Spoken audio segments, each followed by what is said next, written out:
Shut up and sit down.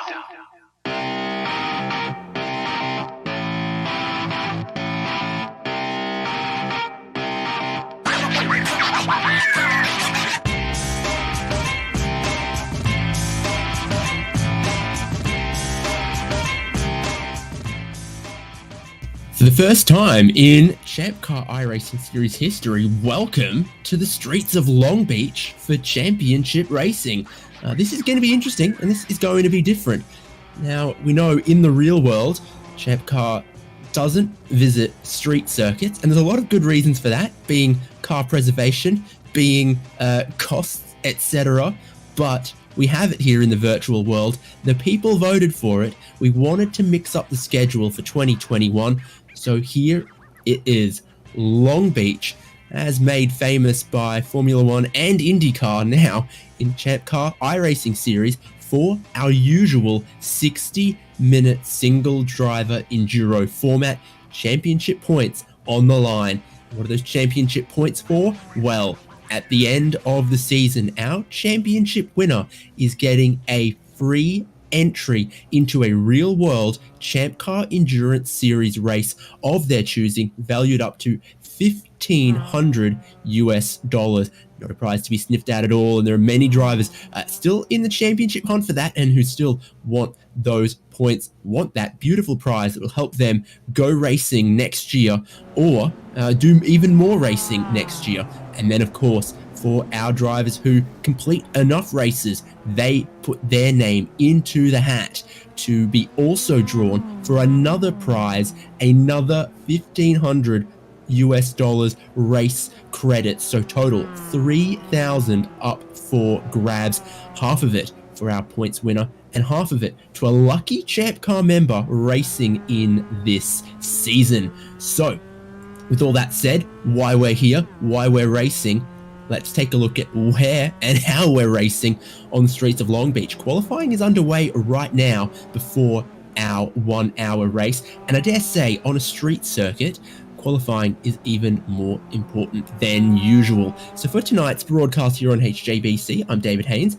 and I'm joined by Devin Peters. Devin, what are you expecting to see other than maybe some scraped up bodywork after an hour on the streets of Long Beach? Dang it, scraped up bodywork was my answer. Gosh. Find something else on your bingo card. I've already crossed it off. No, it should be a good race out here. I'm expecting really close driving, both to the other cars and to the walls, because maximizing the track is going to be really, really important for these guys out here today. But I'm also expecting to see the odds slow down. These sort of imaginary inside curbs bait guys to push it harder and harder and cut more and more. And at some point, they're going to give you a penalty for that. So I'm curious to see who's gonna make the first mistake and lose something down the next straightaway. Well, we're looking right now at two gentlemen still in championship contention, and it's Justin Hall and Alex Albert. And they're just sort of jockeying for position towards this Long Beach hairpin. That is definitely an action place to look at in this race. Many a crash, many a spill, many an opportunistic move. Hopefully in a 1 hour endurance race, drivers will be just a little more cautious than you might see in a sprint race around here. But certainly a place to keep your eye on. They've now gone full bore into a qualifying lap here. And it kind of looks like Justin is going to lead Alex around. Justin, I don't think has any wins to his name this season, but he's been here almost every round, lots of podium finishes, so he is still in the points hunt because he has a lot of points to his name. Alex Albert maybe a little bit more hit and miss. Yeah, Justin Hall is second place overall in the points currently, sitting behind Alex Albert, but they are working together on this lap, as you mentioned. And I think both of them are struggling because they're trying to find out where Simon Fairweather had another 4/10, because the two of them have both been chasing him all qualifying long and haven't been able to find that extra little bit, as Alex Albert bounces it off the inside wall and finishes that qualifying attempt in smoke. Yeah, he's quickly running out of time in this session as well. You can see how much remains in qualifying in the top left. The answer is just a couple of minutes. Justin Hall is going to carry on though. I wonder what he can do. I've been watching the track conditions, and it's, I think nice in the air and a little cool, if anything, on track. So that should be grippy. I think the track should really realistically be coming towards the drivers, and they should be going faster towards the end of this session if they can. Yeah, I wouldn't say it's a nice day on the beach, that's for sure. But should be good conditions for race cars. We'd consider it cold where I'm from, and you guys would consider it a very, very beautiful day where you're from, I reckon. That's right. That's right. And what else have we got there? Yep. So 69 in the air, 72 on the track, mostly cloudy, and it is mostly cloudy. Not that that matters a whole lot because we are racing towards the twilight and into the sunset. Beautiful West Coast sunset is what we are going to be treated to after qualifying and throughout the race. Don't know if we expect the headlights to come on, but the illumination on a street circuit is always pretty decent, especially in a built-up area like Long Beach here. Lots of street lights around, lots of hotels and other stuff, and I think you can even see some lights on, what's the name of the boat? The really big one? Is it the Queen Mary? You're on your own for that one, buddy. Fair enough. All I know is the celebrity races used to be around here, and those were a real good time to watch. And probably similar talent levels from top to bottom.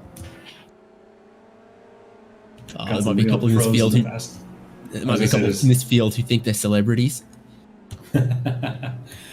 Yeah, we'll go with that. Front end of the field has some quicks, and back end of the field has some people that'll be exploring all the sponsor banners.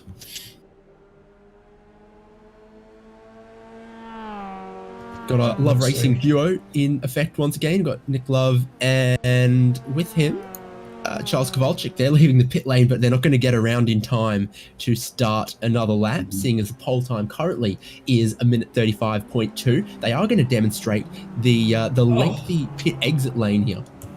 Alex Albert and Justin Hall were just ahead of that group, trying to put in a lap, and Alex Albert just missed his braking point into turn one, bounced it off that rubber tire wall, and put the end to his qualifying hope. So he looks like he'll be stuck where he's at, and Justin's the only hope to try and knock Fullweather off the pole here now. You got Aaron Thorpe, David Warden, Mark Kruger still out qualifying as well, and we've already touched on why these two Love Racing drivers are taking this as a warm-up session. They're not going to be able to get around in time to start another flying lap. Aaron Thorpe will get one more though. Bad personal best on that lap just gone for 12th. Maybe they're just getting in the zone to improve another. Yeah.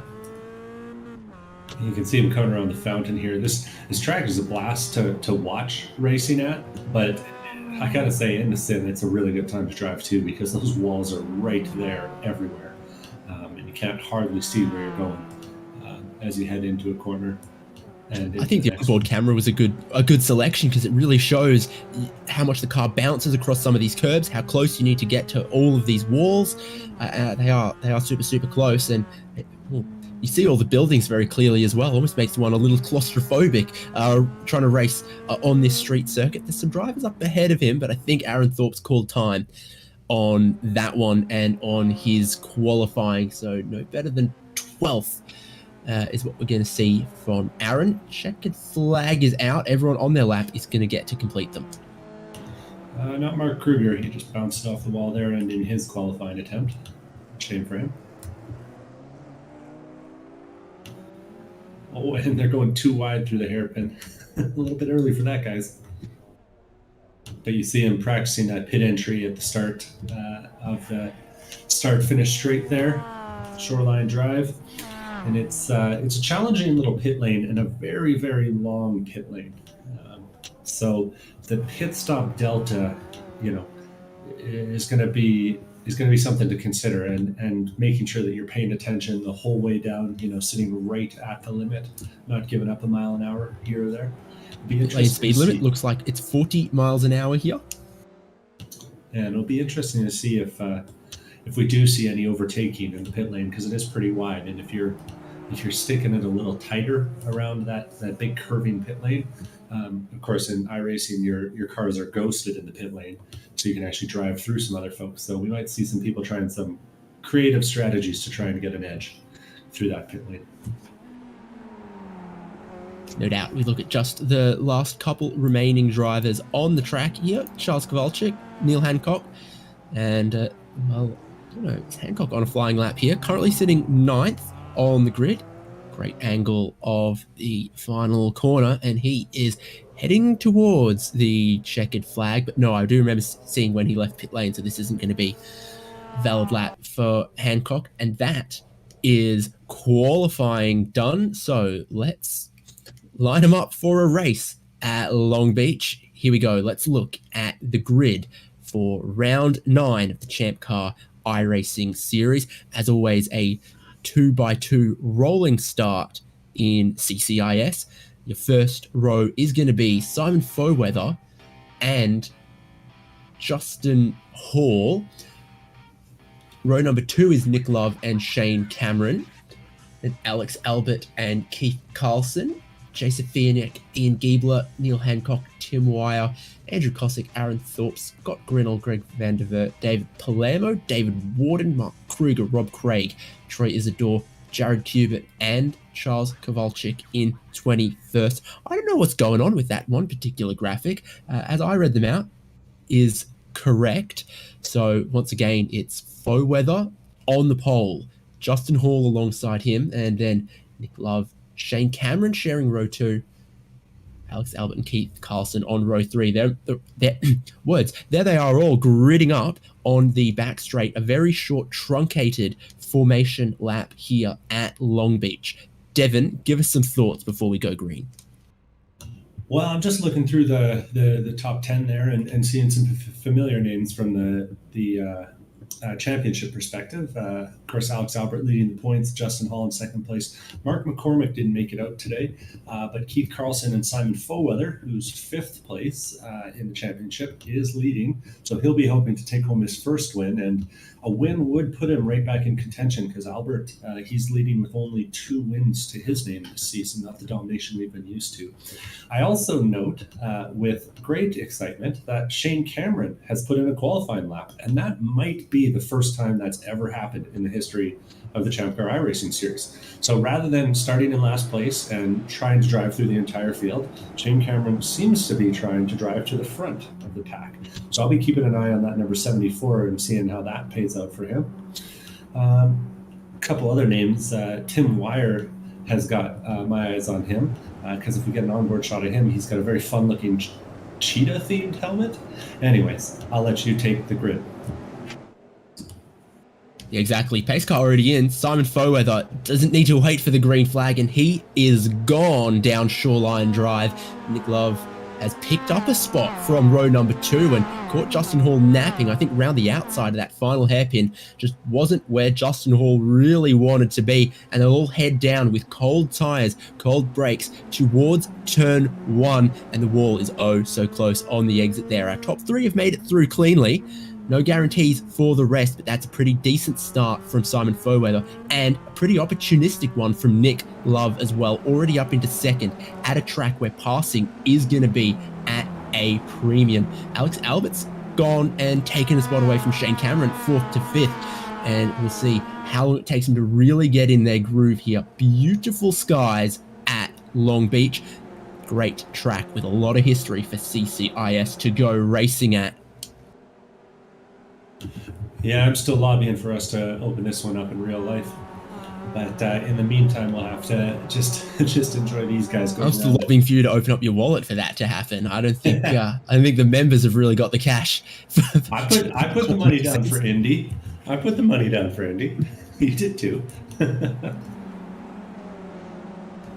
Well, we can debate the economics of that one later on. It is a pretty short lap around here because even with our 2010 specification Mazda MX-5 Miata Cup cars, we're nearly a whole lap in the books, and I don't think that was a great hairpin from Simon Foweather. He is under a lot of pressure. The one place we do see overtaking happen is down in towards turn 1. Nick Love is in the slipstream. Nick Love is going to look around the outside because that is a very defensive line from Simon Foweather, holding the middle lane, trying to defend the inside, not too aggressively, but just to tell Nick Love, I'm not going to give this one up too easy. And I think Nick Love is forced to take the hint. Simon Foweather holds on to the lead.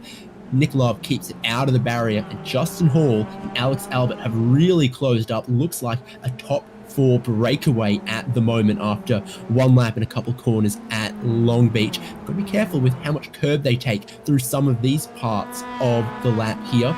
You can get penalized from race control from cutting too much of that curb. And then also, these are cars with, well, they can get a bit bouncy across the curbs as well, and so that might not be the optimal line to have 2 wheels up in the air and they're not touching the ground, they're not giving you grip. Same deal can happen through this right-hander onto the back straight. Probably one of the other best overtaking opportunities if you get a good run down here in towards the 90-degree right-hander at the end of this straight. Failing that though, turn 1 is where the action ought to be today. Nick Love, I think, is setting himself up through this final sector to get another good run off the hairpin so that he can have another go at turn 1. Let's see how he goes this time around. On that last corner is going to cause us problems. I could just feel it. I can see him coming already. But I got to say, was really impressed by how well Simon Foweather held the inside there and how good the judgment was shown by Nicholas Love into turn 1 last time. Having not only to brake, but brake again right near the apex to make sure he could slip in behind Simon Foweather. Didn't have time to make the move get done, but kept it out of that tire barrier on the outside that gets closer and closer the longer you're running around here. I think I heard someone just give it a sweet little kiss through turn 1 this time, and yeah, Foweather on the defensive earlier, more aggressively, and Nick Love then just entirely backed out of it. Thinking about the pit stop still to come, thinking about the 36 more laps still to come, if the calculations are correct with the time remaining. It is still oh so early in this one to make a risky move and potentially end your race at turn 1. Later in the race, once the pit stops are all out of the way, we might see a little more aggression, but the sensible thing is what we're seeing up front right now. I got to say, we're not seeing the same thing in the middle of the field. Neil Hancock, Ian Giebler, and Keith Carlson are battling hard for 5th, 6th, and 7th place, or 6th, 7th, and 8th place. Last time into the corner, Hancock left that nice divot that you see on the back of Ian Giebler's car, and then Giebler and Carlson got tangled together, and Carlson tagged the wall on the outside. So things are shuffling around back there for sure, and not the whole field is lined up and playing nice. Is that Tim and Keith make contact while the two of them are trying to avoid Hancock, who got in the wall there? Too wide of the hairpin, why not? Keith Carlson on the inside, Neil Hancock on the outside, and they all make it. Is anyone going for pit lane? Yes, it looks like Keith Carlson has decided quite a bit of damage on that. He's going to go to pit lane, and he's also going to be able to fuel the car to get to the end from here. So could have been a bit of lingering damage there, but he's also decided to get himself away from that. Well, trying to think of a broadcastable word to describe it. Yeah, and he's decided, let's not be part of any of that. Let's take our pit stop early, get out of the mess, and maybe set some clean laps. So let's see how that goes for Keith Carlson. Hancock and others are still having a very interesting time. It's Tim Wire behind, and then Andrew Kosick is next to line up with that little midfield scrap. Well, and seeing that, and I'm also curious to know how that fuel call is going to play out for him. Because I got to think that running it as low as you can so you got the best idea of how much fuel you're going to need is going to be crucial today too. Kosick, though, really backing out of it, letting Scott Grinnell by, decides he doesn't want any part of that. Very, very minty looking Miata for Andrew Kosick that he's brought here once again. And yeah, there is some quick guys around him here. Aaron Thorpe, I think he's going to let through as well. So Andrew Kosick is absolutely playing the long game, playing the survival here. And I would wager that from his 11th spot on the grid, he's now back to 12th. But if he does that all race long, he'll probably end up a little higher up the grid, because we have seen some drivers willing to bang doors, willing to get close to the walls. Not all of them are going to make it to the end the way they're going. There's a few others who look like they might be thinking about pit lane. We've only had Keith Carlson and David Palermo so far. Yeah, and Palermo got caught up in some early lap contact with the wall and needed to bring it in for some repairs, so wasn't super surprised to see him make that early pit call. In the meantime, though, those top four have become a top three almost. Alex Albert's trying his best to hang on to the back of them, but Fullweather, Nick Love, and Justin Hall are all kind of driving away. And Albert, despite his usual pace in the series, was struggling a bit on pace today. Didn't seem to have anything for those guys at the front, so it'll be interesting to see if he can make something happen in, maybe in the fuel saving, maybe somewhere else, and get himself back into contention. Yeah, Fullweather has been just steadily bringing down the bar, or bringing up the bar on the fastest lap of the race. He's sort of reset it 3-4 laps in a row as he keeps getting confidence around the street circuit, finding rhythm, and also getting some more pressure into the tires so that it reacts a little bit nicer. Eventually, that'll go away from him as they start wearing down, but sort of road kind of tires that they are, for a couple of laps, they keep building pressure, keep getting better, keep getting closer to their optimal window. But Love and Hall still going along with him as they barrel their way down the pit straight. And that one was a little bit further off from Fullweather, and I think that stems from one of the corners earlier in the lap there. He missed the apex a little bit. Nick Love, it's showing the nose, even though he's not as close as he's been on previous occasions, but it is still very close in our top three.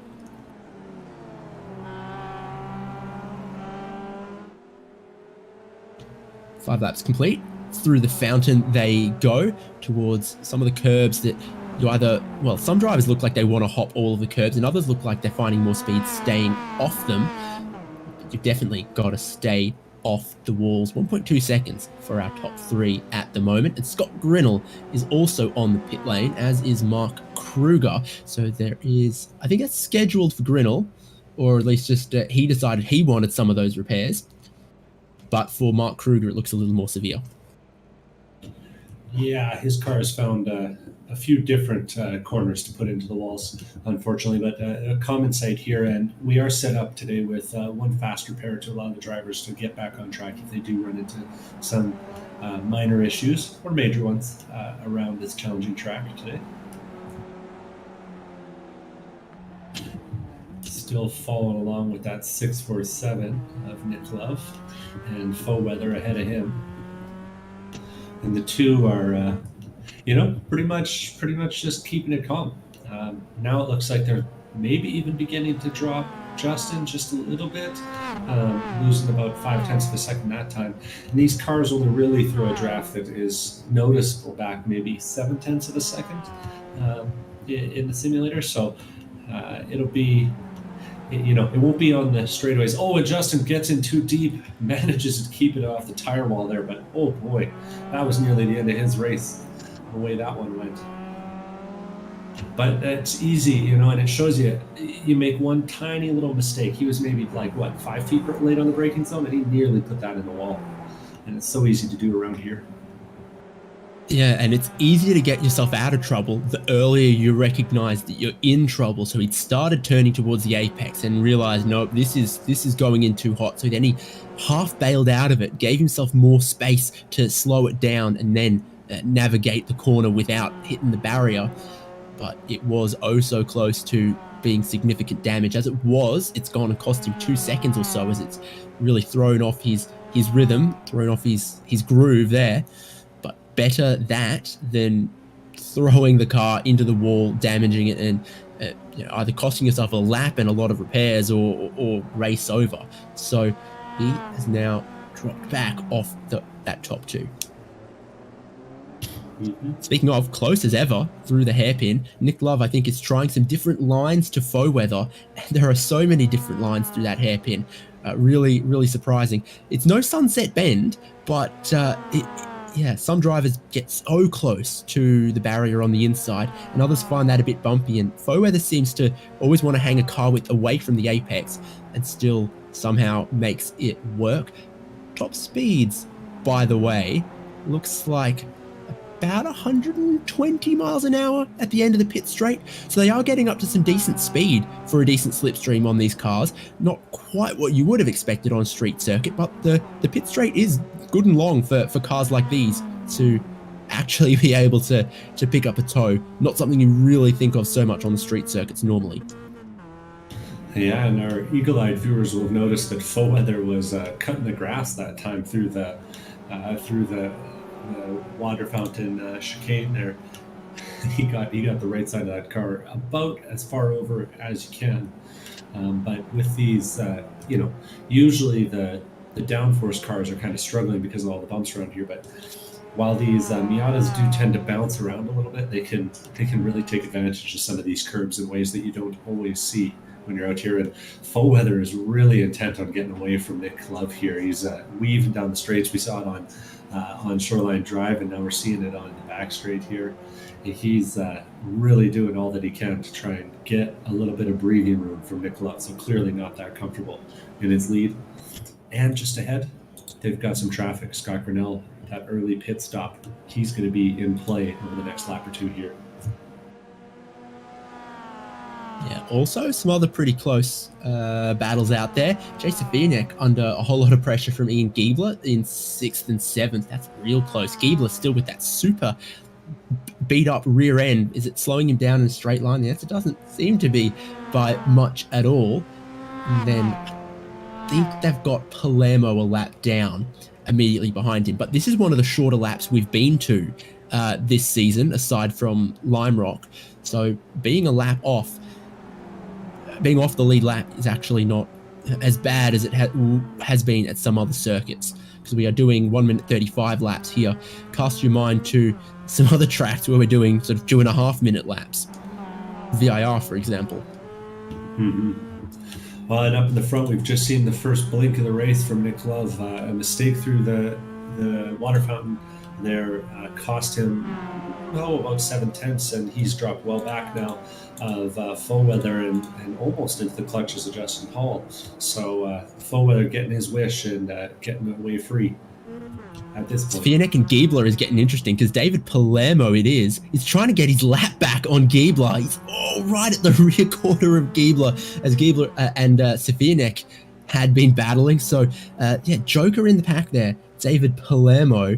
And it's kind of cost a couple of car lengths to Giebler, who I think really thought he was going to get Safianek. And I think Giebler might be quicker through the corners, but the less damaged car for Safianek really does seem to hold strong on the straights, and the only places you could really get around a car length in it as they get squirrely, putting the power down off the hairpin. David Palermo trying to hang close as well. I'm watching the speed here, and Giebler definitely missing a mile an hour here already. He's in the slipstream of Safianek, but still losing ground. It starts to even out here at about 110 miles an hour, but by that point, too late to, get any closer, get alongside. So that's an interesting dynamic here, where Giebler, I think in clear air, might be slightly quicker, but just can't get around with the kind of aerodynamic damage, etc. he's got on his car. It sounds like the real Mazda experience. You get out on the track of VIR and you kill everyone in the corner, and then they all freight train you down the straightaway, and you got to pass them all again. So we'll see what he can make with that. But I think he's going to get brave and daring here, because he's so close through the corners. At some point, he's just going to Hail Mary down the inside of one of these corners where Safianek isn't necessarily expecting it. And, you can absorb the pressure all day long on a regular road course. You come on one of these street circuits, and it's brutal. We've only had 15 minutes, and already Alex Albert, Justin Hall, Nick Love, etc. have just cracked somewhere, somehow, and given Simon Fairweather the lead he's got. So just look at how close Giebler is. A car length, trying to get all the slipstream he can. Then, no, not a Hail Mary down the inside, almost a bump and run. I thought he was going to look to the inside, try to break a car later, maybe even try to, slide job it, just park it down the apex somewhere. But no, again, he's trying to make Safianek's rear bumper look like his.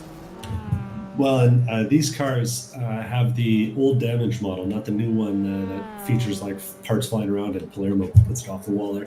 But Yeah, you won't see the parts flying around. You won't see the super realistic looking damage on these things. But I can tell you from personal experience that when you get that bumper cracked up like that, it's worth a lot of time on the straightaways in these cars. And they're archived cars, so they don't get all the newest, latest, greatest necessarily, but yeah, it absolutely makes a big difference. I've been keeping an eye on the battle at the front, and Nick Love, after his early mistakes, has benefited from a mistake from Simon Foweather, and has got himself back a little bit closer now, closer to maybe a second behind, after a little issue from Foweather. So, as he said, all these cars kind of racing the track as much as they're racing each other at this point in the race. And that means that now the top three are covered by about 2 seconds. So we're seeing things starting to tighten back up again as we get closer to where we might consider some pit stops. Yeah, indeed. The way it's going in the midfield, if I was these leaders, I would hang it out long as possible, because the last thing I want is to be fed into that kind of traffic on a street circuit where it'd be difficult to pass. So we'll see exactly what happens when they decide to pit. And you'd think on the street circuit, the fuel consumption might be slightly lower, but, well, we'll see. We'll find out. But I think we'll see particularly Foweather and others stay out long as they can. And yeah, that lap was about a second or so off for Foweather, and that has let Nick Love just sniff the lead once again. But when he's on it, I think Foweather still has the pace for Nick Love. Yeah, and I posted up there in turn one and listened this time by, and I didn't hear anyone doing any big lift and coasts into turn one. So I don't know if it costs too much time or what, or if just no one's there yet, in their mental games thinking that far ahead. But it doesn't seem like anyone's given anything up in the name of the strategy game just yet.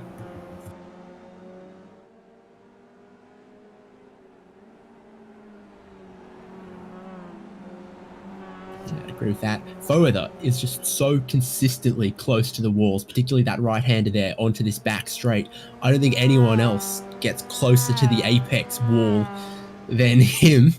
So that's clearly where some of the speed is, just dare and bravery around the walls. Some of it might be this unique line that he has compared to everyone else through the final corner. Justin Hall, I think, is starting to ramp the pressure on Nick Love. Yeah, he really does seem to get a nice run doing that, and sort of widens out that hairpin just a little bit more than the other guys are able to. But yeah, I'd have to agree with you. Justin Hall has consistently found just a little bit over the last 5 laps, about 4/10 on average on Nick Love ahead of him. So he's making up the ground, and we'll see if he's able to make a move here shortly.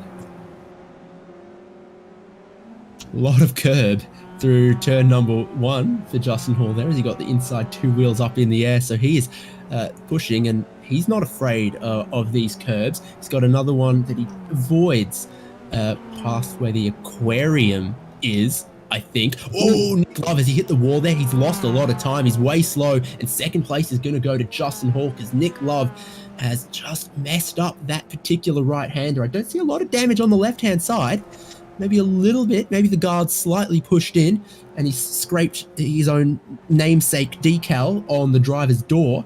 I think he'll carry on without too much damage there, but it's going to hurt him. Now Justin Hall has gone wide, picked up some understeer, had to get out of the throttle on the back straight here. Nick Love might take second place right on back. Down the inside, absolutely level as they come to the braking zone. Hall puts on the brakes earlier, because he didn't fancy trying to go around the outside there. Love did get in really deep, and now Justin Hall a little too smart to try to throw it down the inside of the final hairpin. So 2 changes for second place in the 1 lap. This is all good news for Simon Foweather, as he now has a 4-second lead. Yeah, but you can see the fatigue starting to build up on these drivers. The corners come at you so fast and so often around here, and they're all so imprecise.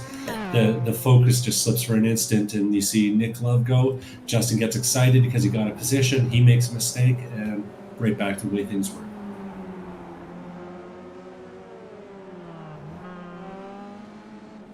So the ship in the Port of Long Beach is called the Queen Mary.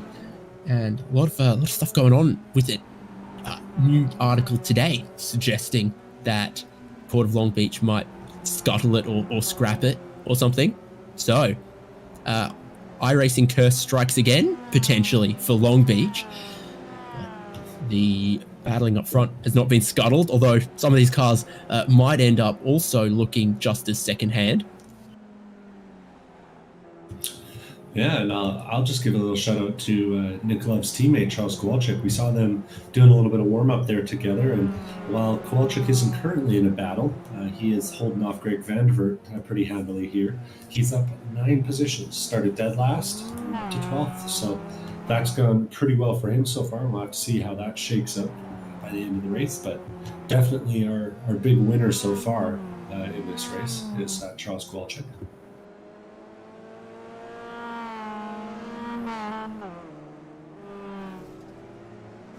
Yeah, biggest move up at the moment is Charles Kowalczyk with that +9. Got a little battle still going on here between Grinnell, Sofianek, and Giebler. All 3 of them. Actually, Grinnell is the lapped car here, and he's actually ahead of both Sofianek and Giebler at this point. Meanwhile, Sofianek and Giebler have traded places more than a few times in the last few corners, trying out all kinds of different ways to miss the apex in the back half of the track there. Grinnell, I think, is out of the throttle here, and that's going to let Sofianek down the inside, and presumably also his teammate Ian Giebler down the inside at turn 1 as well. Always difficult to pick your braking line, braking marker, if you're going to be going down the inside line at turn 1 there. It really narrows what's already kind of a narrow run through turn 1, but they've both navigated it cleanly since Sofianek under pressure and under attack once again, though, from Giebler. He gets sideways across the curb a little bit and then trying to find another way past. Giebler consistently braking later, carrying a little bit more speed to the apex, but he's got to get a good exit with his car, we think, a little down on straight line speed compared to Sofianek.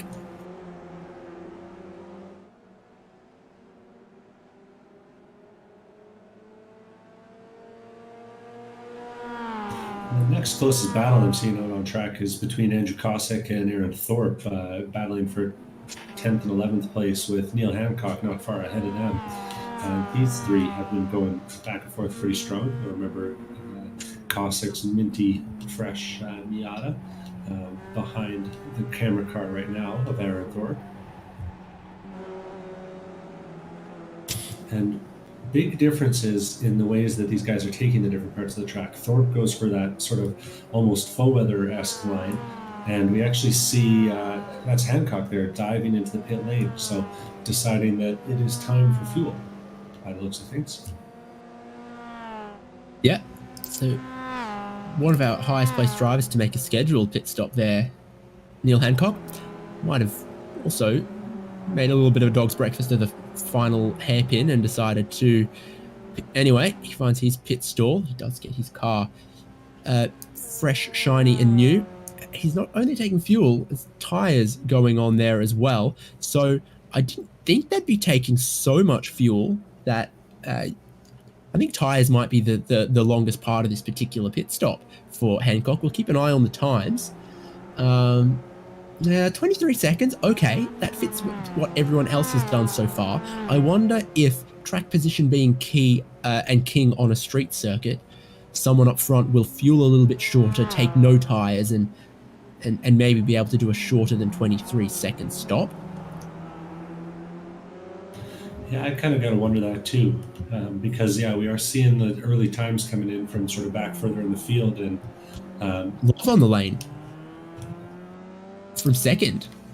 Okay, let's see what Nick Love does. This is big because he obviously been battling with Justin Hall. Obviously, if he can have a couple second quicker pit stop, he's battling with Simon Foweather for the win. So from one of the podium positions, Nick Love hits his marks in the pit stall. Fuel will obviously be going in now, and I do see the left side of the car going up on the jacks. So Love might be doing something very similar to Neil Hancock.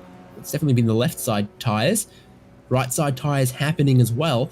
Is this going to be a strategy masterstroke to get on some new tires early, or is it going to come back and bite him? We will see, but 22 seconds, not bad. I had noticed a lot of the drivers are about a second or so off their best pace from earlier in the race. So these new tires, if they can give him a second a lap for the next 10 laps or so, that could definitely be worth it, especially because he's taken the stop earlier than others. This could either be a race-winning move from Nick Love, or it could have been a waste and a strategy blunder.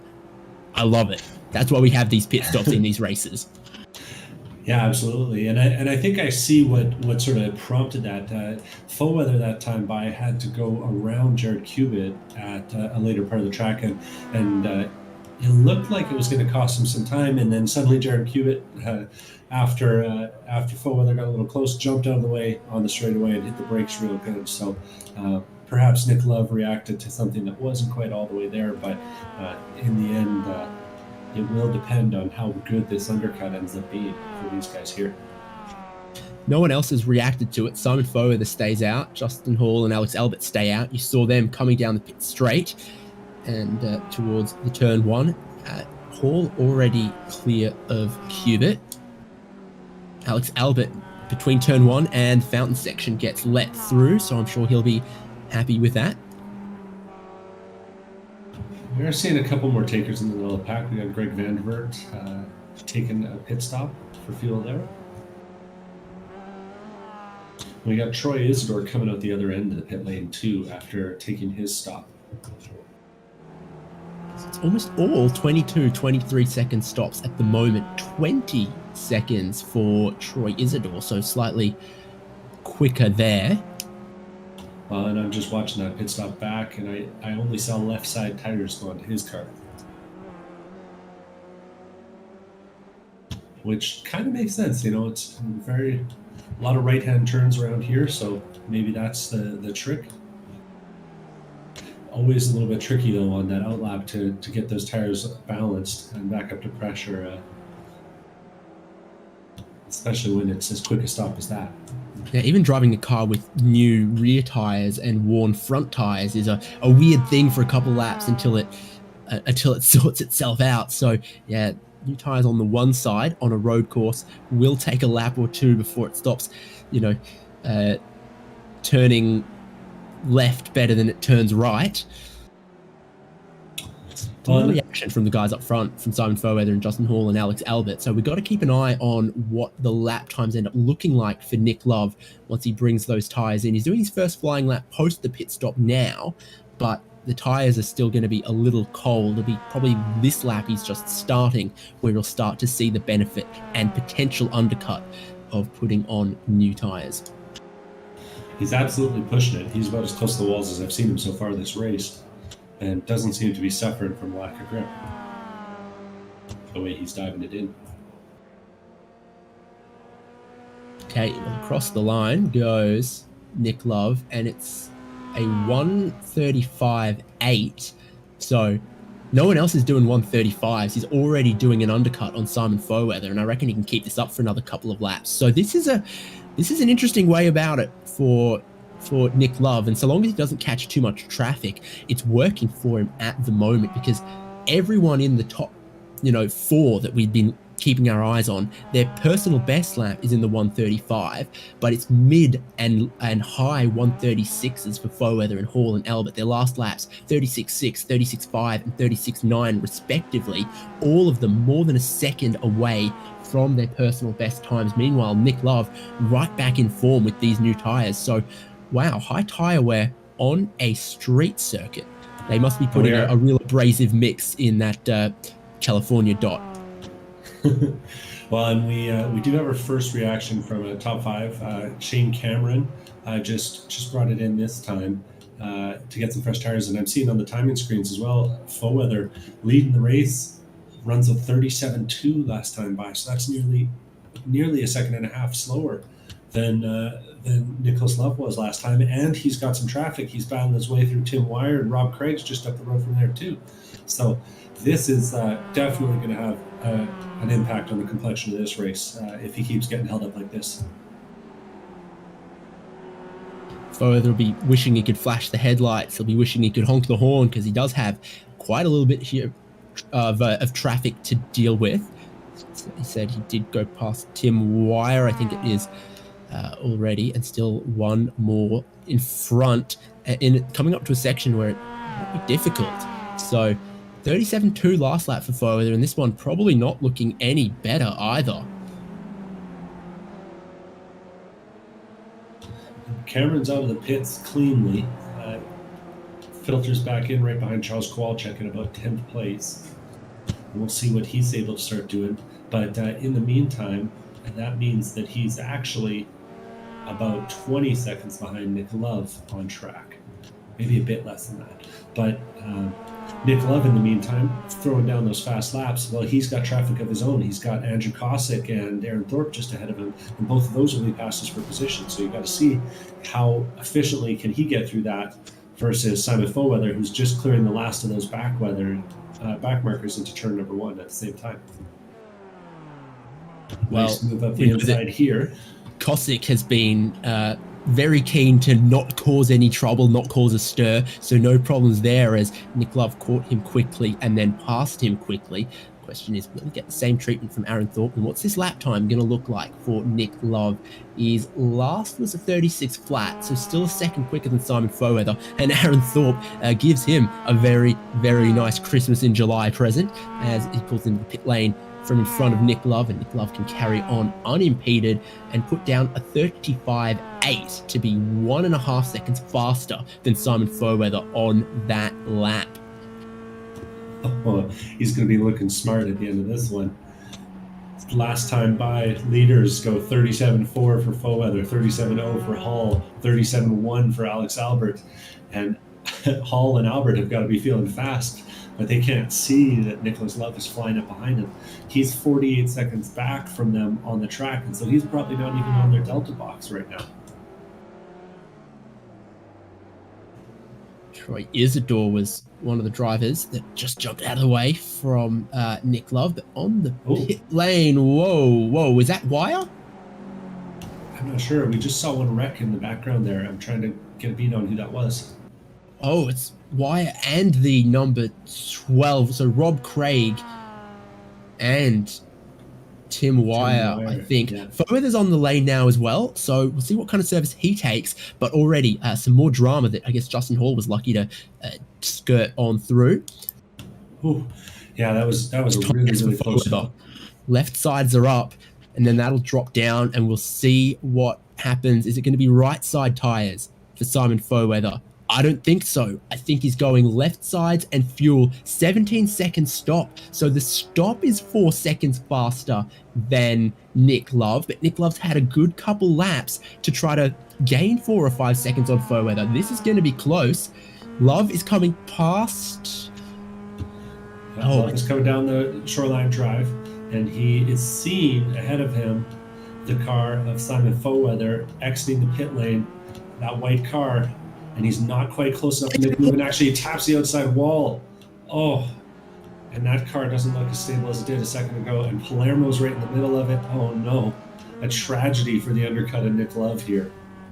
Yeah, Love had to get down the inside of David Palermo at the same time he was watching what Simon Foeweather was doing. He took that shallow entry into turn 1 and, well, paid a little bit of a price for it. A rub against the wall. He still seems to be going. Now he's going to get past Palermo, but that alone has probably really helped Foeweather, because if Love had been able to take the line he wanted through turn 1, he would have been right at the rear bumper of Foeweather while Foeweather was on the outlap with cold tyres on one side, and that could have been a time to pounce and attack for Nick Love, but instead what he's attacked is the sponsor hoardings on those tyres on the outside of turn 1, and it's cost a critical moment in this race from Nick Love. And just watching Justin Hall as he rides around there, 38.6 last time by. Those tires really seem to have taken the cliff. But on top of that, he's run it a little wide in turn 1, and he's bounced off the tires on the exit of turn 1 there. So the rest of the top 5 also struggling a little bit here. It'll be interesting to see. I guess maybe Justin Hall and Alex Albert figuring that they can do some sort of overcut, get really deep in the race, get the new off their opponent's tires, and then come back at him in the last 20 minutes with some fresh tires? Anyway. Yeah, I just don't know. Yeah, exactly. Because usually Justin Hall and Alex Albert are the strategy guys. Like they got it dialed in, you know. So it's a little. I'm curious to know what they think they've got in hand, because they wouldn't usually make a strategy call like this lightly.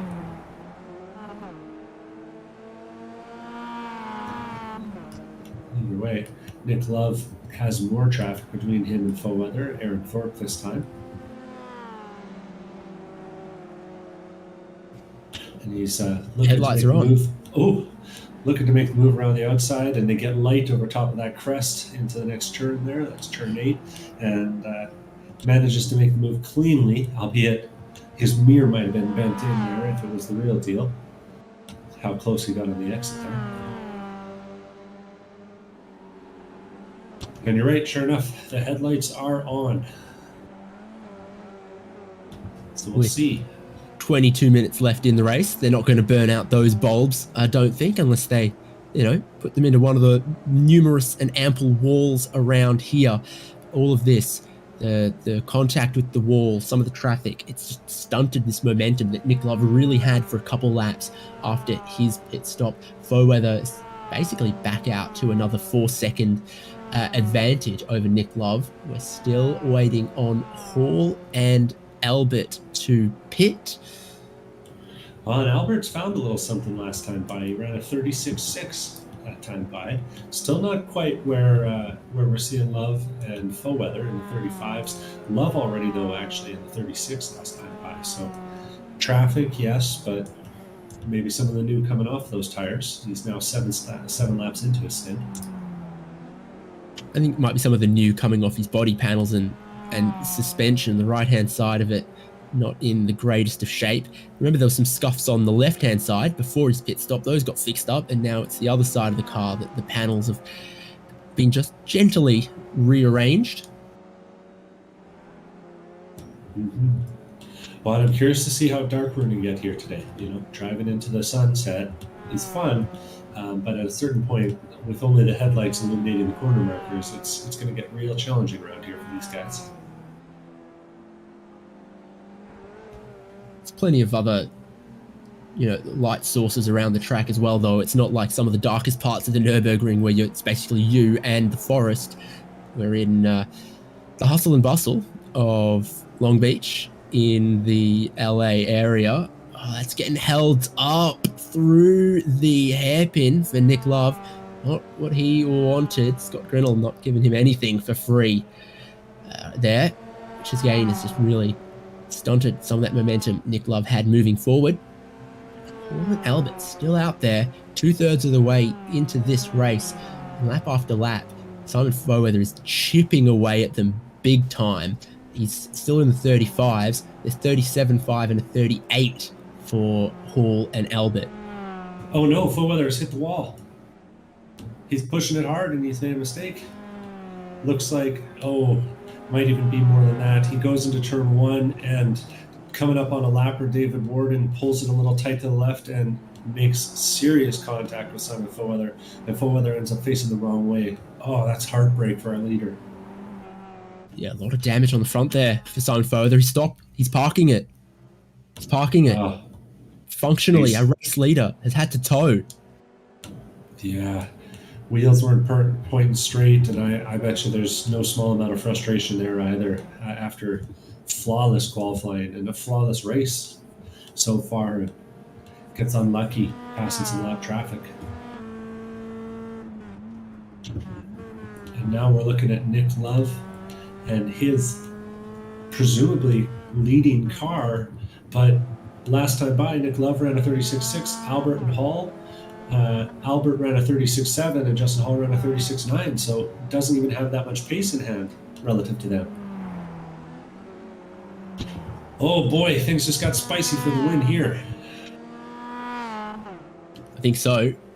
41 seconds between Hall and Nick Love. Hall still needs to pit, and I reckon the pit delta is really a bit closer to 45 seconds. well, we'll find out whenever it is that Justin Hall has to pit. There's only 18 minutes left in this race, so he's gone a long way on the starting fuel, but he will have to pit. He will have to go down pit lane, but he's really not looking for too much fuel.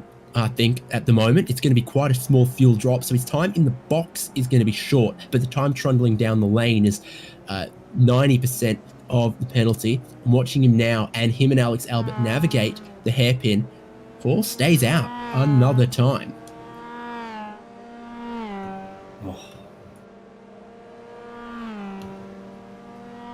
So 26 laps now on the starting fuel, only 11 to go. These guys are making it a very, very short final stint. I'm just gutted for Simon Fairweather there. Watching it again, it doesn't seem like there was anything he could have done to get out of the way of that, but that's how she goes sometimes in racing, and in the meantime, it has made that battle at the front very interesting. Just checking back through the field, I noticed that Charles Kowalczyk, as predicted, is still our big winner this race, up 11 spots. And I was also just watching a little battle brewing between Aaron Thorpe and Scott Grinnell for 12th and 13th place. The two of them having a little bit of fun battling with each other. Oh no, and of course commentators curse as soon as I talk to Charles Kowalczyk. He's put it in the wall.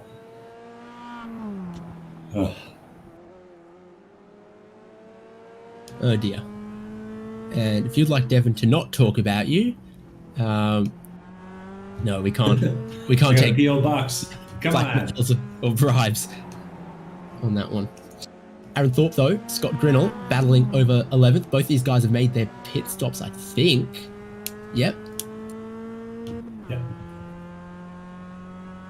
So Aaron Thorpe's actually had a second trip. Oh, and we're seeing one of our top two take the pits. Alex Albert dives into the pit lane this time. Justin Hall continues on, though. Let's see what the pit stop time looks like for Alex Albert then, because that is going to be oh so important. He needs this to be sort of, 15 seconds or shorter, I think, if he's going to challenge Nick Love. I think the same could be said for Justin Hall. So Alex Albert's got to go a long way down the lane to find his pit crew. And then, the left sides go up for Alex Albert. Fuel will be going in. What kind of service Nick Love comes to the hairpin. Nick Love fires out on Shoreline Drive. Comes to the start-finish line now. Alex Albert still trembling down the pit lane at the speed limit. He's going to get easily overtaken by Nick here. But you got to think he's going to have some pace in the next few laps here to make a move. Yeah, 10 to go. New left side tyres and fuel for Albert. Keep in mind that Hall was going to be probably, if he takes the same pit service, about 2 seconds further up the road from that. Pit stops have actually been Justin Hall's Achilles heel a bit so far this season. It's been a couple times he's sort of just, taken too much fuel, miscalculated it, something like that. Been in the fight and then disappeared after the pit stops. We'll see what happens here at Long Beach, and we'll see what Alex Albert can also do as the podium forms up in the final quarter of the race. And Hall hits the pit lane as well this time. I'd say a little bit more aggressive of an entry than Alex. Gets it bang on though. And trundles all the way down to the far end of the pit stop. Gritting second place into the second box here. And critically staying really tight to the inside down that straightaway. Yep. Simon Fairweather's damaged car still sitting there. Hall left side in the air. Fuel going in. Back down on the ground. You can see the right sides. We're not. So how much more fuel for Justin Hall? 17 second stop. Not bad, going. But Nick Love is on the pit straight. This is actually going to be far, far closer. Yeah. Justin Hall's at the cones now, accelerating back up to racing speed. There goes Nick Love, but only a little bit ahead with a couple laps still to go, still with 14 minutes of racing. Careful on the rejoin. He's right around the outside of Alex Albert. Who's going to lift here between these fellas? It's going to be Justin Hall. So he loses out to Alex Albert by having a 1.5 second longer stop. Well, and the lap of Alex Albert on those fresher tires, which as we've kind of seen makes a big difference. Last time by for Alex Albert, nothing lap because it's an out lap, of course, but sure seems like he managed to make up some time from a second behind Justin Hall to just in front. Oh, and Jared Cubitt on the outside there, they get real close. Yeah, absolutely. Some more leaders there. See disaster in the making there, but somehow Albert and Hall carry on. Here's the replay of how Jared Cubitt ended up down there. Discretion is the better part of valor. Don't need to write off the car if you don't want to.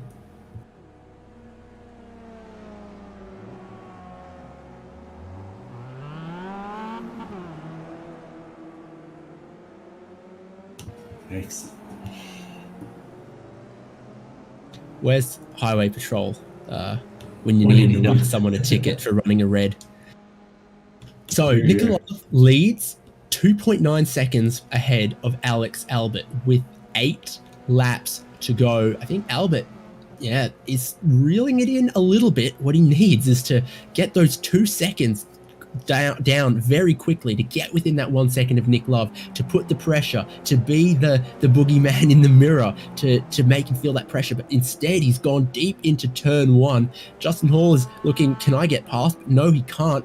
And that is a critical mistake, I think, from Alex Albert at this point in the race. He needs to be moving forward, needs to be moving at Nick Love. Instead, he's just gone and lost about a second there. Well, on points implications all the way down, this would be big for Nick Love. Could be his first win of the season from 6th place in the points. Justin Hall and Alex Albert, of course, 1 and 2 in the points. So those two are battling for year-end consideration as well. So significant things happening all the way up and down the podium.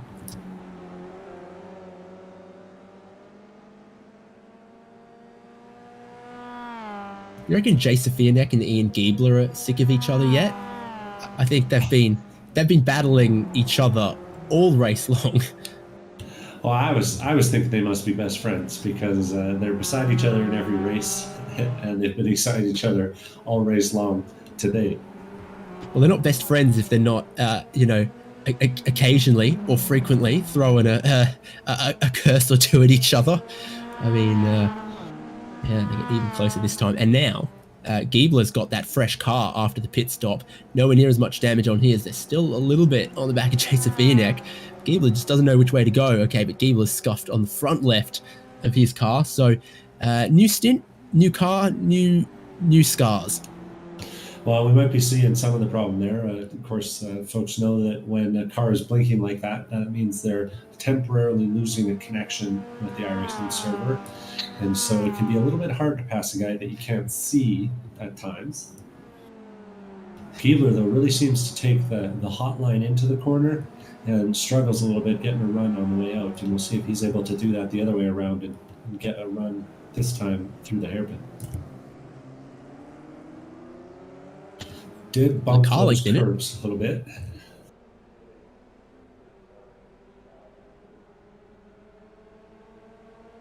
Beautiful sunset brought to you by Port of Long Beach, the Green Port. Apparently say all the billboards around here. And once again, I don't know if it's the gear shift or if it's just it keeps picking up the aerodynamic damage. Giebler doesn't have the straight line speed. Like you say, from the braking marker to the apex of the corner, he's pretty quick, but he's not passing anyone there if he's not quicker from the apex to putting the power down and down the straight. So through the fountain section here, right on the back of Jay Safianek, but in the key passing places, just not close enough. And if anything, I think Neil Hancock might be catching them somewhat. It's still level between Love and Albert. They've basically exactly traded lap times this last time around. Albert hasn't been able to make any big inroads with just the 10 minutes to go. Yeah, beginning to look like it'll be a battle between Albert and Hall as the two of them come down Shoreline Drive and into turn number 1. And Hall has, on a few occasions, backed out of places where he could have forced the issues, but he's running out of time to back out with only 9 minutes remaining, or about 6 laps, depending on what happens with our leader. Alex definitely having to start to react, though, and that's costing him time that he would rather be spending on the way towards Nick Love.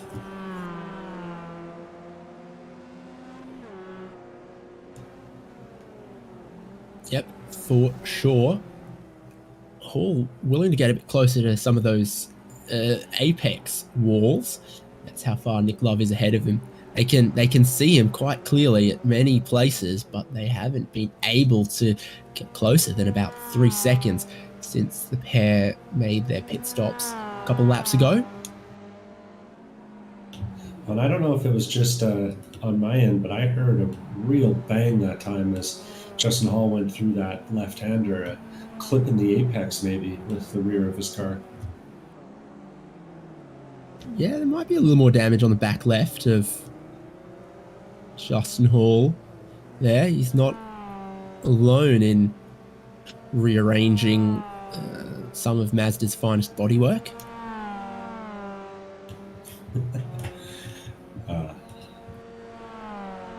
You're gonna start a fight in the audience saying things like that. Oh, I didn't say it was better than the NA. I just said it's a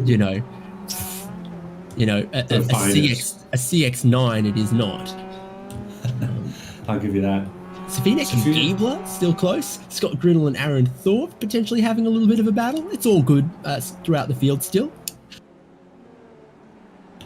Well, another consideration in that Safinek Giebler situation is also that if Giebler's using the automatic clutch, whether because he doesn't have one or because he prefers not to have to use it, he could be losing some time on the acceleration.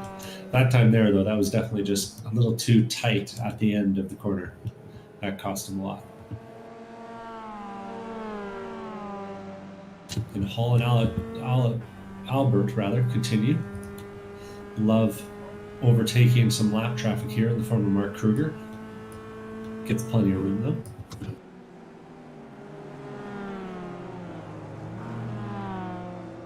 Suddenly Neil Hancock's in this fight here with Safinek and Giebler as well, as Giebler got mighty close to the apex at the exit there as well.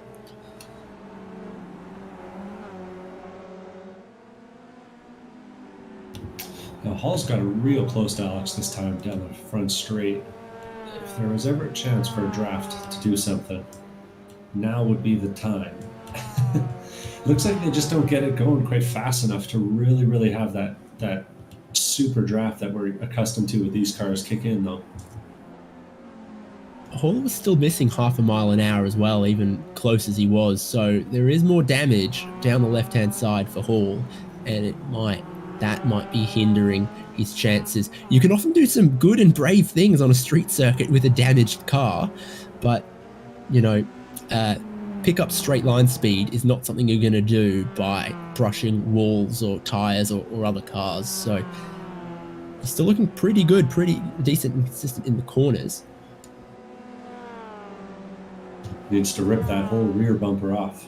Get a little bit better airflow under the car,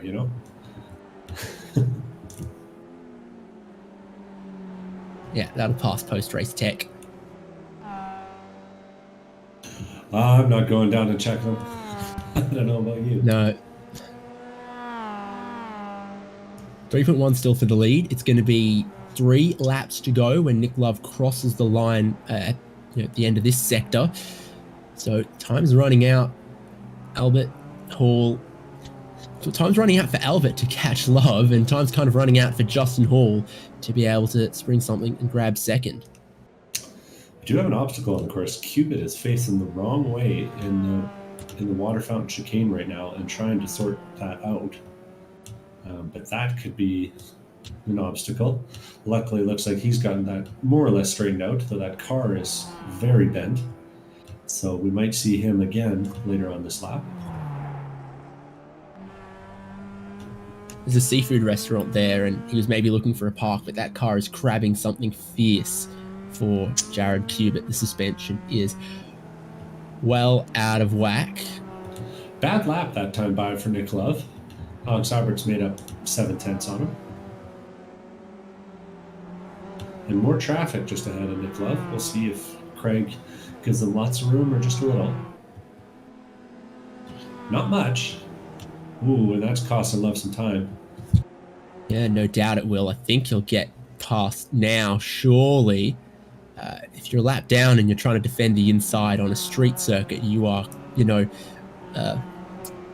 asking to be given a little bit of a makeover potentially. That has brought the lead down to 2.3, but it's still Alex Albert's job to get through as well. And he's being given no freebies. If you're him, you throw it in deep down the inside, and that's what he's going to do. He's going to force his way through. Paul is going to have a tougher time of it, and eventually, by just showing his nose around the outside, driver yields, and he's able to get through. Albert ran it really diamonded it that time through the hairpin. I don't know if that was intentional or not, but that was definitely different. 2 laps to go. The lead's 2.3 seconds. Then just another half a second back to Justin Hall for our top 3. The battle of Safianek, they're coming up on Qubit, etc. Spaced out. Qubit's still nursing that really broken car around, and they're going to catch him in the next few corners here. Gotta expect. Qubit, I'm assuming he's lost his or used up his fast repair already, and luckily they're catching him at a pretty wide portion of the track, but he's kind of having to use the whole track just to keep it going forwards. And when it's going forwards, it's looking sideways, and it doesn't want to make left-hand turns. That is a pretty ugly-looking car. The only saving grace on this is that I think it's so slow that whichever way the leaders go, they're going to get past him in a straight line or around a corner. So he's all the way to the right-hand side of the back straight here. No problems for Nick Love. Albert and Hall only 2 seconds behind there. So they come towards the braking zone. They're going to get past without any dramas. Oof. Good stuff. Keeping it off the walls there. That car looks unhappy. Qubit is 3 laps down as we begin the final lap of the race. If he parked it now, he'd still count for participation, is the best I can say, but I'm not sure that's going to worry the leaders anymore because it's one more lap of Long Beach for Nick Love to try to hold on and take a win in the ChampCar iRacing series and the points that come with it.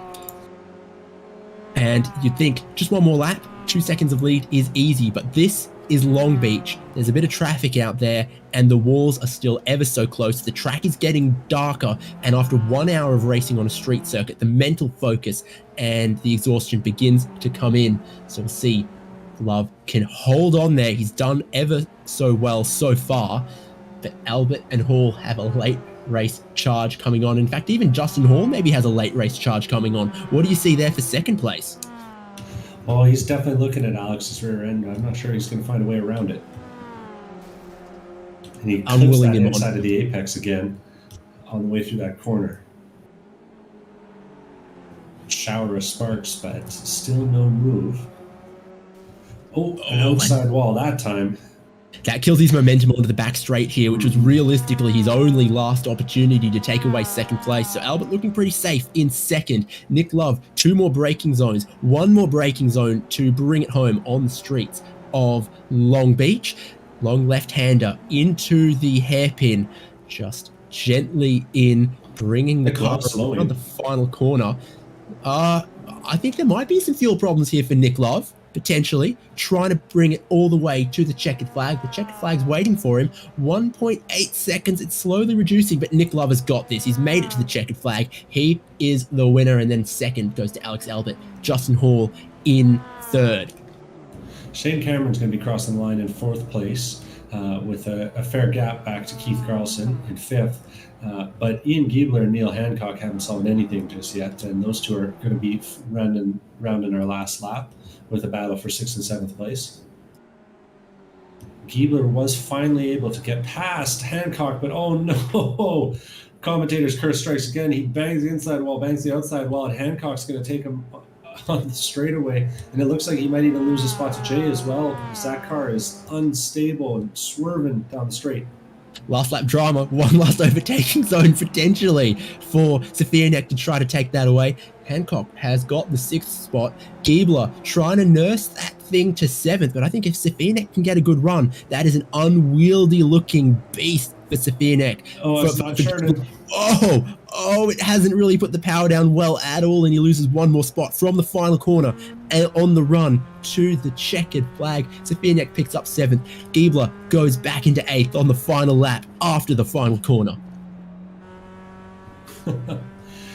And calmly proceeding through the final chicane, we have the minty fresh car of Andrew Cossack, looking as good as it was when it rolled out of the pits this morning.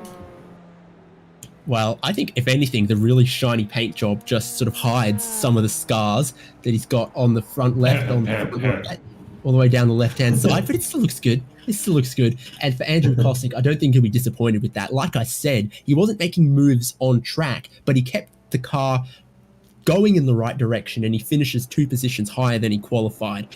And we know that he likes to host the practice sessions, wants to be a consistent racer, and he's done that today. And certainly there were worse looking cars at the conclusion of ChampCar iRacing Series at Long Beach. I wonder if our results graphic works better than our grid graphic. Let's run down how they're all scored at the end of 60 minutes here at Long Beach for round 9 of the ChampCar iRacing Series. That looks right to me. Nick Love, your winner, and just 1.7 seconds ahead of Alex Albert. Another second back to Justin Hall. And then in 4th place, Shane Cameron. So when he qualifies where he's meant to, he finishes in the same spot as well. Keith Carlson in 5th continues a good run of just sensible point scoring positions for the driver who I think was 4th in the standings coming into this round. Neil Hancock in 6th picks up a couple of late positions. We saw he'll be delighted with those to finish +3 after starting in 9th. Then Safianek and Giebler. We saw how wounded that car was from Giebler. The steering about 90 degrees out of whack, but he still saw the checkered flag, and that's what matters. Andrew Cossack in 9th. Charles Kowalczyk rounding out the top 10. Biggest mover, +11th from all the way at the back of the grid.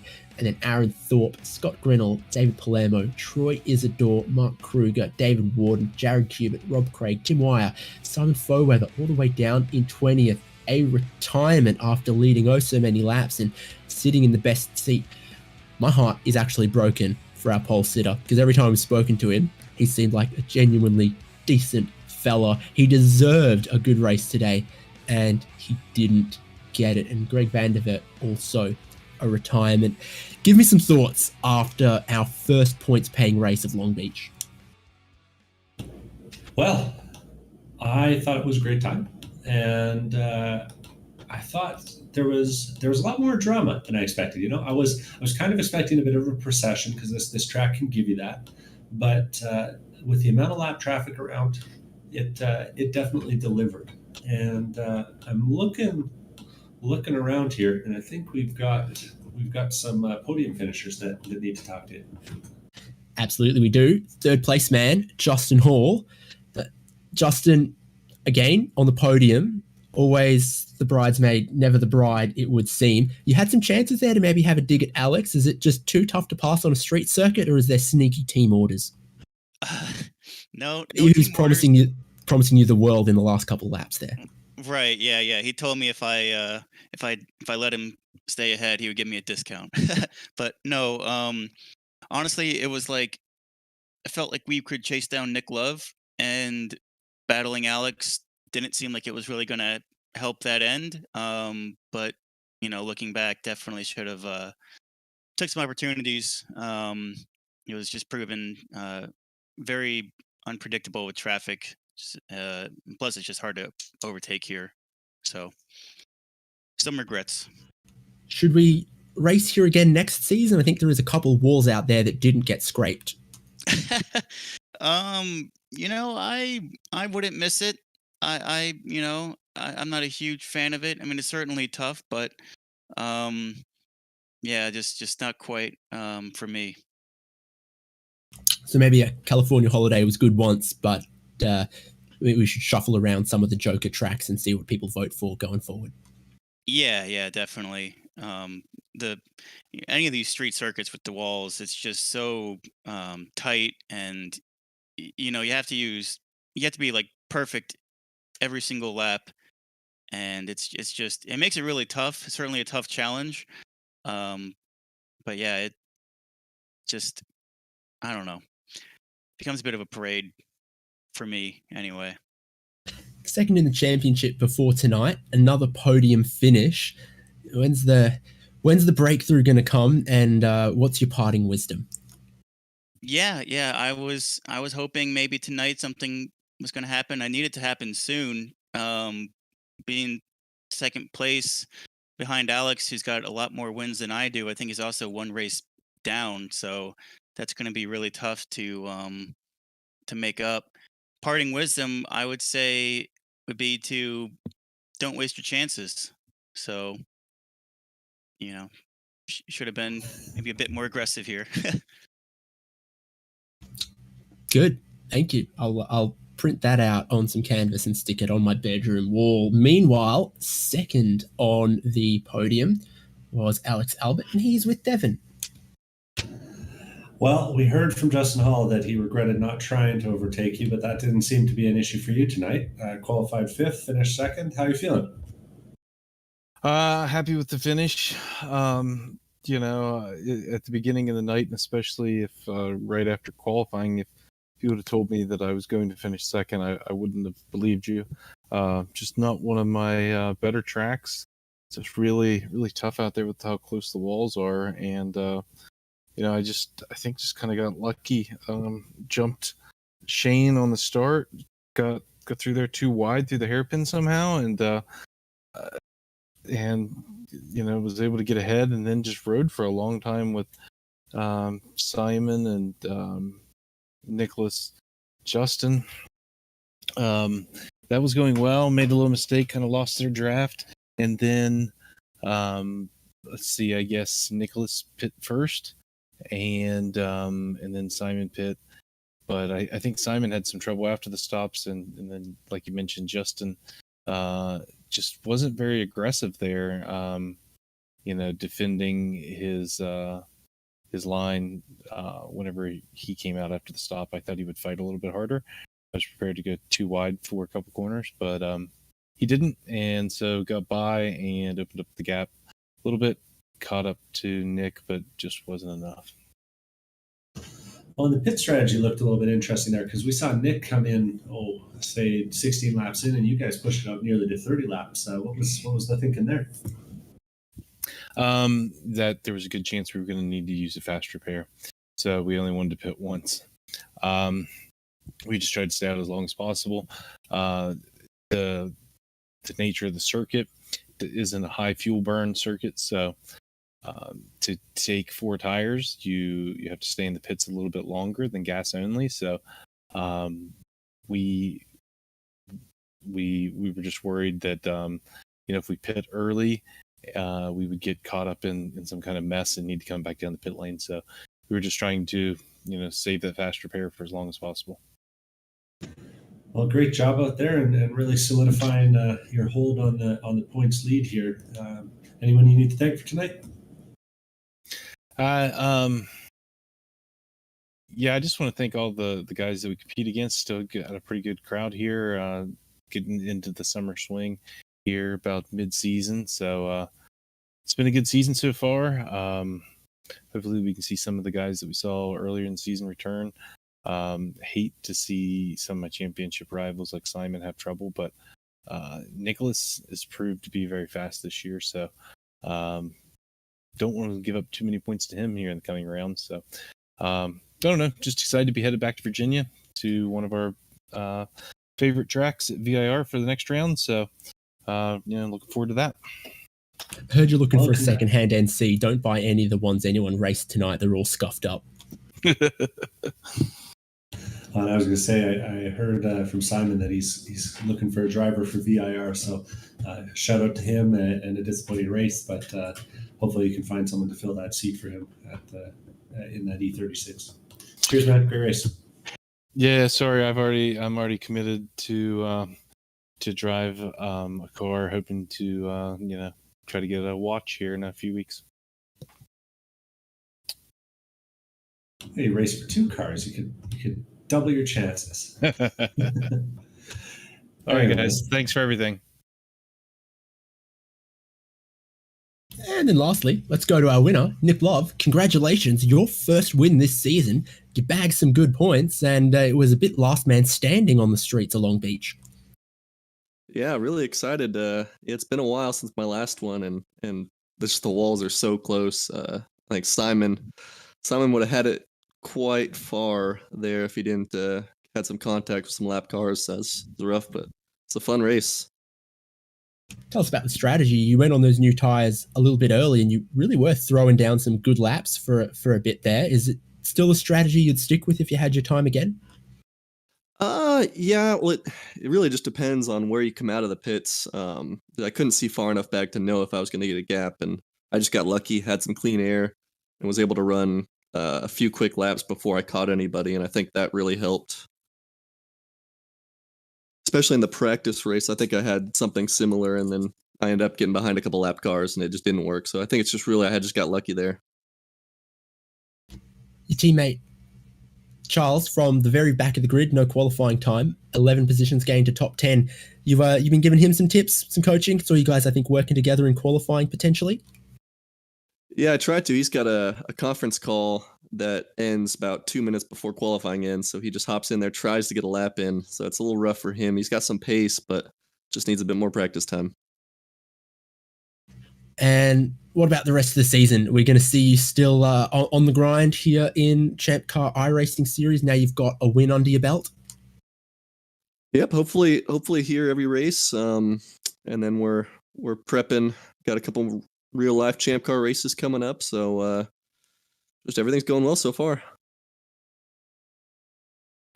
Doing the sums, I think you've maybe moved from 6th to potentially 4th in the championship, and of course factoring in drop weeks. Wins are super, super important.